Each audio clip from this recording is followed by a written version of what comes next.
1948년 8월 15일, 대한민국이라는 이름이 세계에 처음 등장한 날, 그 자리에 선 인물은 바로 이승만이었습니다. 그는 자유와 독립을 외치던 혁명가였고 조국을 위해 일생을 바친 독립운동가였습니다.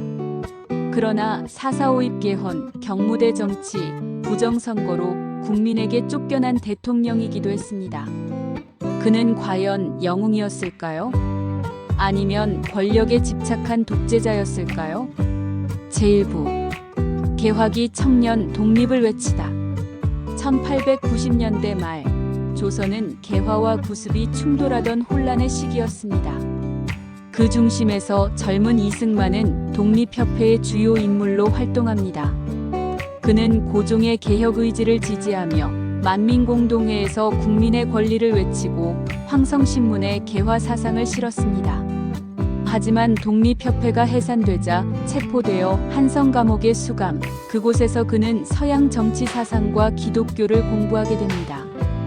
이후 미국 유학길에 올라 프린스턴대에서 한국인 최초의 박사학위를 받게 되죠.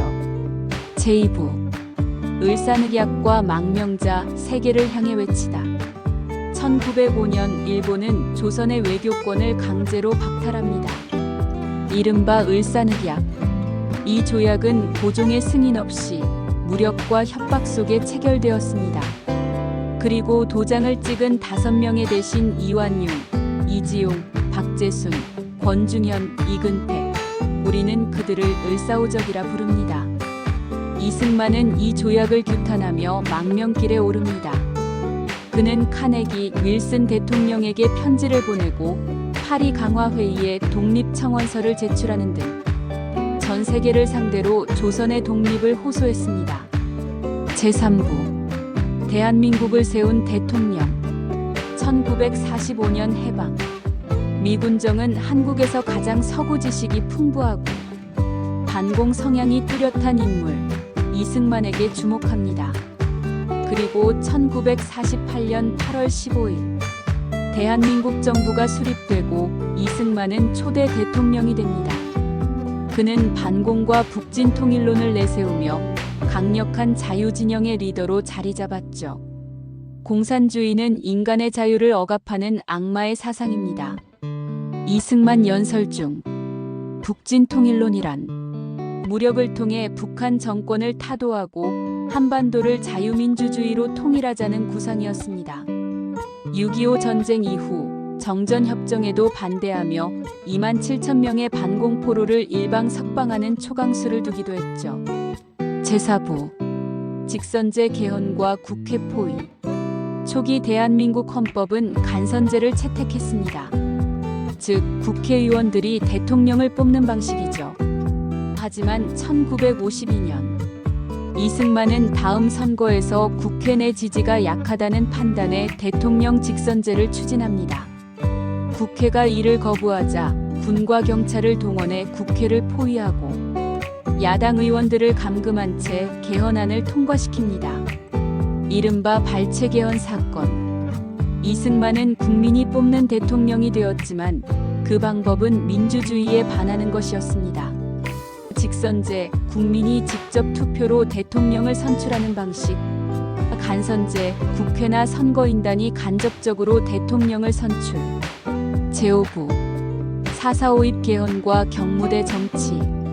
1954년 헌법상 삼선 금지 조항을 없애기 위한 개헌안이 국회에 상정됩니다. 투표 결과는 찬성 135표. 하지만 개헌 요건은 제적 3분의 2, 즉 136표였습니다.